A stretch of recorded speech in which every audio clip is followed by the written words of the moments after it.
할렐루야. 나즈레 아침 묵상을 함께 하시는 귀한 성도님들, 오늘도 주의 말씀으로 함께 만나게 하심을 감사드립니다. 오늘 주시는 말씀은 시편 13편입니다. 짧기 때문에 전체를 다 함께 우리 봉독하시면서 함께 은혜를 나누고자 합니다. 여호와여, 어느 때까지니까 나를 영원히 잊으시나이까? 주의 얼굴을 나에게서 언제까지 숨기시겠나이까?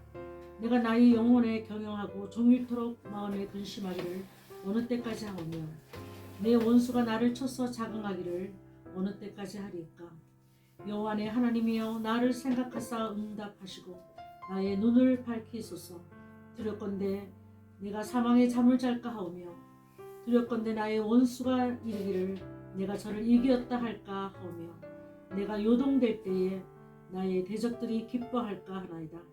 나는 오직 주의 인자하심을 의뢰하였사오니 내 마음은 주의 구원을 기뻐하리이다. 내가 여호와를 찬송하리니 이는 나를 후대하심이로다. 아멘. 오늘 이 13편 본문의 제목은 탄식에서 찬양으로, 탄식에서 찬양으로 라는 제목으로 이 말씀을 함께 상고하기를 원합니다.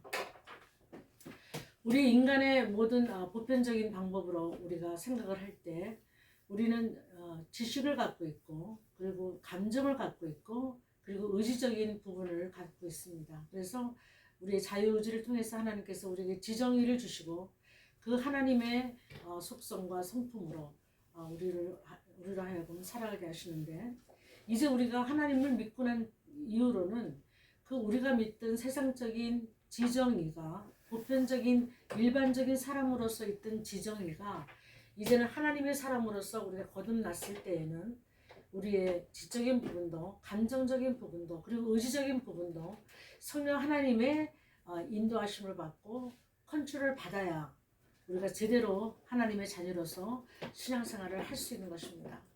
오늘 보면 다윗이 영장으로 한 노래라는 제목으로 13편 맨 위에 나와 있는 것을 볼 수 있습니다. 이 영장으로 한 노래라는 뜻은 다윗이 본인의 그런 경험들을 통해서 이것을 이제 성가대, 그 찬양대를 통해서 이것을 이제 불릴 수 있도록 만인에게, 만백성에게 예배를 드릴 때, 하나님께 제사를 드릴 때 이 찬양이 불리워져서 자기가 했던 그 과오와 그 경험과 그런 실수들을 어떻게 그 당시에 컨트롤하고 하나님이 어떻게 이끄셨는가를, 그 하나님의 역사를 찬양하기 위해서 영장으로 이렇게 찬양대가 불러주기를 원했다는 것이죠. 그래서 이것은 교육용으로 우리가 들을 수가 있는 것입니다. 어떻게 우리가 오늘 이 사건을 통해서, 이 다윗의 사건을 통해서 우리에게 참 교육을 받을 것인가, 하나님의 성령께서 우리와 함께 하시기를 원합니다. 먼저 1절부터 2절은요 이제 다윗이 하나님 앞에 탄식하는 것을 볼 수가 있습니다. 자기의 그 대적에게서 쫓길 때에 다급한 심령으로, 위급한 때에 부르짖었거든요. 그런데 하나님께서 곧바로 응답을 안 하셨다는 겁니다. 그래서 이제 지금 다윗이 탄식하면서 그 심령이 답답함을 느끼면서 원통해하면서 하나님께 부르짖는 것을 볼 수가 있습니다. 하나님 언제까지입니까?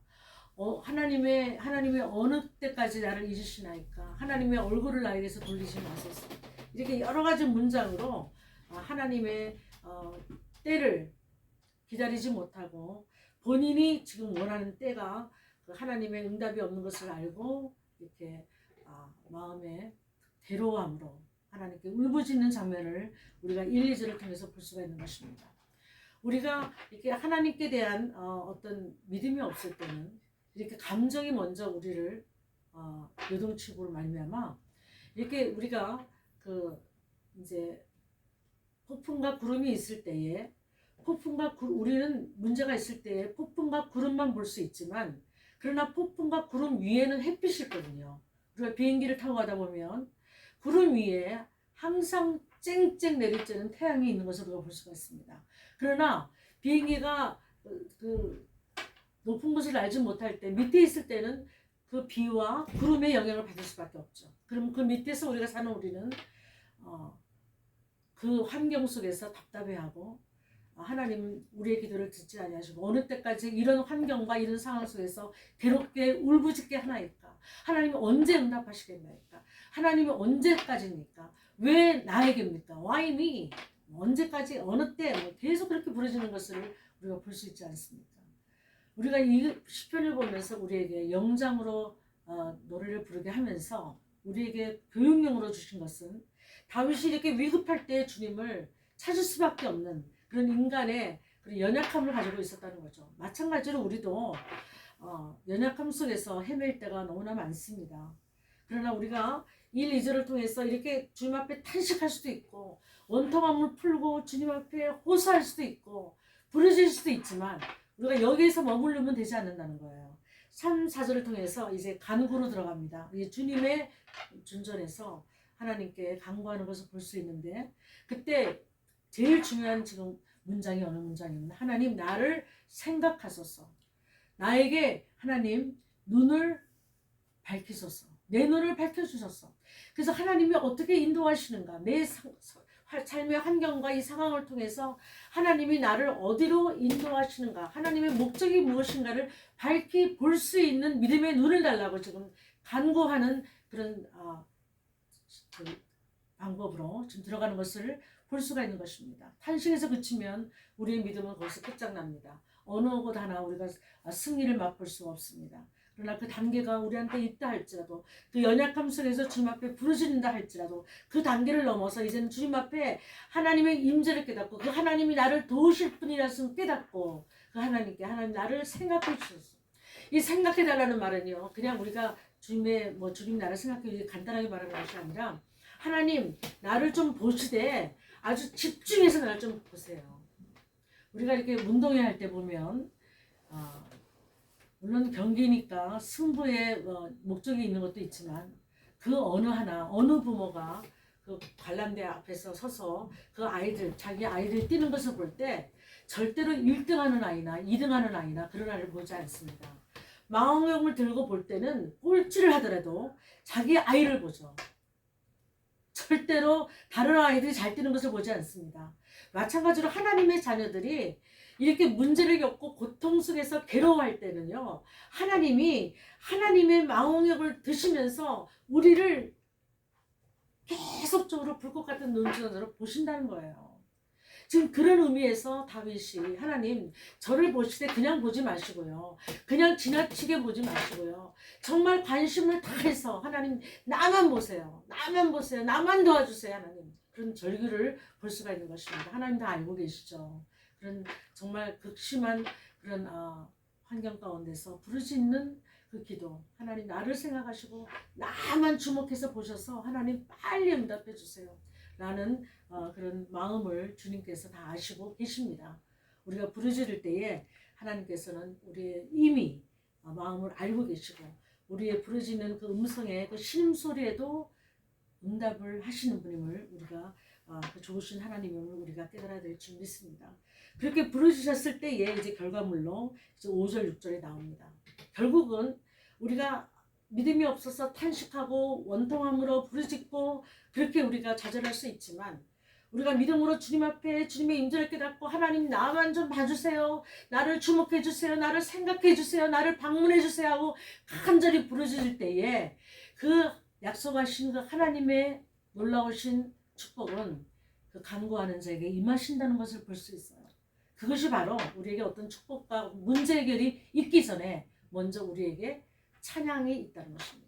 내가 하나님을 찬양하고 하나님의 임재하심을 내가 높이고 하나님의 구원을 찬양하고 그 구원을 인해서 기뻐하고 하는 우리 성품의 우리 믿음의 성품의 변화가 있게 하시지 어떤 사건을 그냥 있는 것을 바로 치워주시는 것이 아니라는 거예요. 그리고 그 환경을 치우시는 것은 우리 성품의 변화가 있은 후에 온다는 것입니다. 우리가 제자들이 밤새도록 노를 저어서 그들이 파산할 지경에 주님께서 그 바닷물을 밟고 오십니다. 바람을 꾸짖으십니다.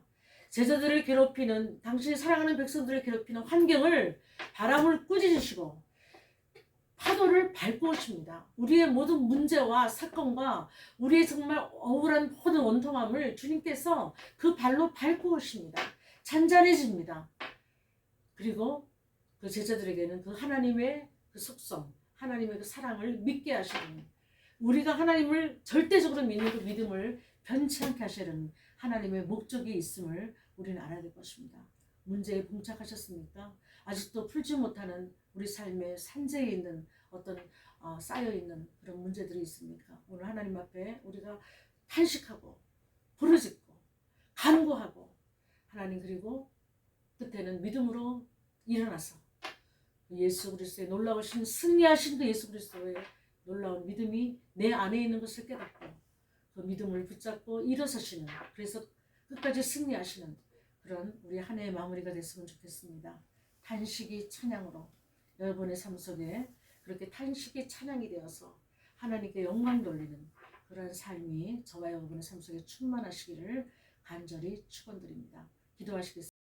아버지 감사합니다. 욥이 10개월 동안 그 엄청난 고난을 당했을 때도 얼마나 어려운 시간 속을 통과했겠습니까? 그 고통 속을 지나는 그 시간들이야말로 우리가 일상적으로 사는 그 시간에 비할 수가 없고 10개월이 10년이 걸렸을지도 모르는 그러한 암흑 같은 세월을 지났을지라도 하나님께서는 그에 대한 해석을 주지 아니하시고 왜 고난이 왔는지, 왜 네가 이런 고난 속에서 이렇게 어려워하는지 거기에 대한 그 설명을 하시면서 그 상황을 해석해 주시는 것이 아니라 끝에서 하나님께서 이렇게 말씀하십니다. 내가 창조할 때, 내가 이 땅을 창조할 때, 이 하늘을 창조할 때 내가 어디에 있었느냐 이렇게 물어보십니다. 우리가 보기에는 정말 당황할 수밖에 없는 하나님의 질문이지만 하나님의 그 수많은 피조물 중에 하나라도 그 창조물이 어떻게 창조되었는지 모르는 네가 어떻게 감히 하나님의 그 사람을 창조한 그 사람의 마음을, 하나님의 계획을 너가 어떻게 알 수 있겠느냐 그렇게 우리에게 물어보시는 것입니다. 우리는 철이 없을 때에 하나님께서 내 시간에 맞춰달라고 기도응답을 안 주신다고 부르짖고 그렇게 우리가 탄식하지만 하나님의 정확한 시간에, 하나님이 가장 알맞은 때에 그 하나님의 시간을 우리가 기다리지 못하는 믿음 없음을 주께서 용서하시고, 이제 다윗이 철이 들어서 시편 31편에서 하나님의 시간이 우리의 시간이다, 하나님의 손에 있다고 고백한 것처럼 이제 그가 내 시간을 기다리는 것이 아니라 하나님의 시간을 기다리며 이제 순종하는 모습을 볼 때에 우리에게도 믿음 없음을 이 시간도 용서하시고 앞으로 그런 장성한 믿음으로 자랄 수 있는 하나님의 믿음을 우리에게 주시옵소서.